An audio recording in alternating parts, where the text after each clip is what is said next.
New rental rules coming to Ocean City for 2025.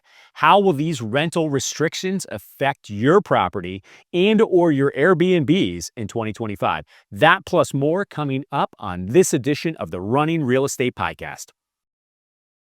Welcome back, everybody. I'm Ryan Haley, and welcome to the Running Real Estate Podcast. I've got a good one for you today. Wanted to talk about some current events here in the greater Ocean City and how it might affect your property and or your purchase as we move forward. Recently, the city council and mayor held an emergency meeting to discuss and to vote on rental restrictions in certain areas of Ocean City.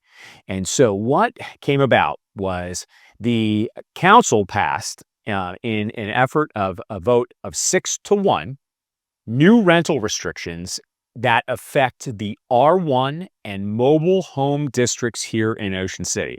So what does that mean? So R1 would be residential single family homes located throughout Ocean City. There's some R1 districts. Predominantly, we're looking at the extreme north end of Ocean City in a community called Cane Woods. We also have another section of Ocean City between 94th Street and 86th Street called Little Salisbury. There is another section as you go further south, kind of behind Fishtails. There's a road back there called Dolphin. And then just a little further south of that is Mallard Island, which is kind of back off of 14th Street. Those are the areas that are predominantly filled with single-family homes, detached single-family homes, and have a zoning of R1. In addition to the R1 district that's affected, we also are affected with the mobile home districts in Ocean City. So many of you will know Montego Bay, which Montego Bay is a mobile home district that is located between 127th Street and 136th Street on the Bayside. In addition, there are a couple other mobile home parks as you move south throughout Ocean City, predominantly on the Bayside. So the combination of R1 and the mobile home district are the areas that are affected by this emergency meeting and ordinance that were passed last week by City Council. And what the ordinance stated was that there is an immediate moratorium on the issuance of new short-term rental licenses. So they are no longer going to issue any short-term rental licenses in these locations. And they actually predated this and went back to it being effective as of January 27th of this year.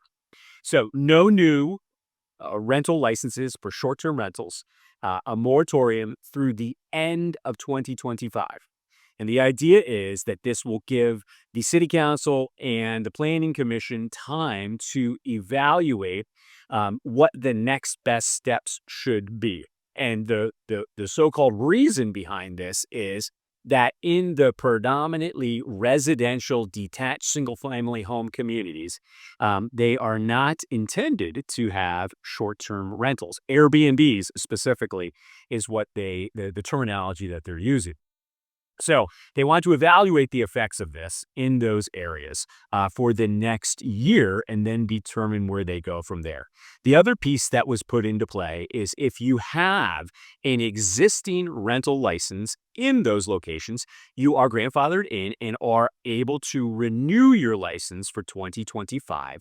But the change is that you can no longer do nightly rentals or 3-night rentals. They put a minimum of 5 nights on each rental in the R1 and mobile home districts, only if you've been grandfathered in and had an existing rental license.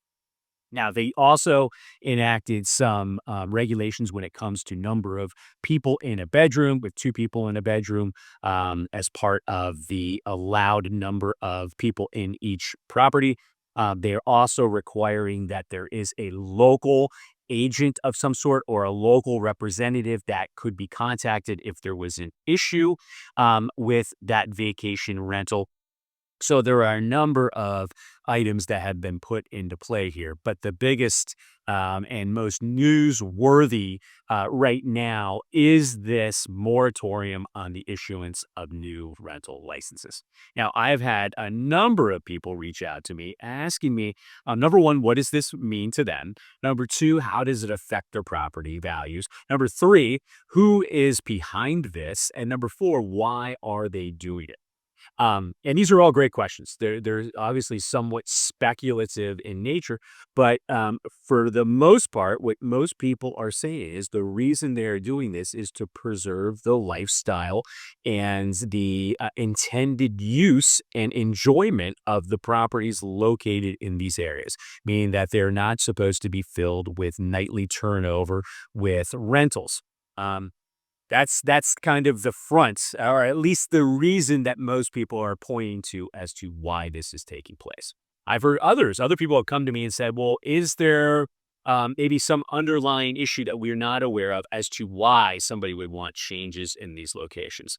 Some people have suggested that maybe it's because hotels and other rentals have seen a decline in their revenues due to increased competition by having larger properties such as single family homes that have multiple bedrooms, that have kitchens, and give people the ability to rent a larger space and then have more people in that property as opposed to a hotel room, along with the ability to be able to make their own food and enjoy a property with a larger group of people.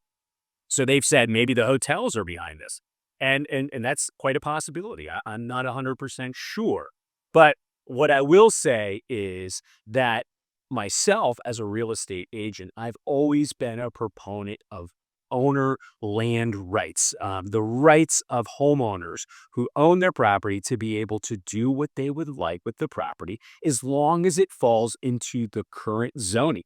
And the current zoning, from what I understand, allows for short-term rentals in these areas. There has not been a restriction on it. So it definitely is an interesting topic. It's an interesting debate. We're going to have to see where things go as we move forward over the course of the next few months. And we're going to have to see if this affects values. I mean, one could argue that if you have a property that's a single family home in the R1 district, and you're putting it up for sale, and I always believe as a real estate agent, the larger the audience, the greater the ability for us to get top dollar for a property. And if you're limiting a number of potential buyers that may be purchasing for investment purposes, that could affect values. So we'll have to see where things go. I'm happy to keep you informed throughout the process, and we will see how things shake out. It's going to take some time to truly determine what ultimately happens, but just wanted to keep you informed as to the current changes and what's going on. If you'd like more information on the actual ordinance, we'd be happy to send that to you. If you like this information or you know somebody who might be interested in this information, please share it with a friend, like and subscribe to this channel as we will continue to bring great information about the town of Ocean City, about the Delmarva real estate, and what's going on here at the beach. So thank you for tuning in until the next edition of the Running Real Estate Podcast. Thank you and have a great day.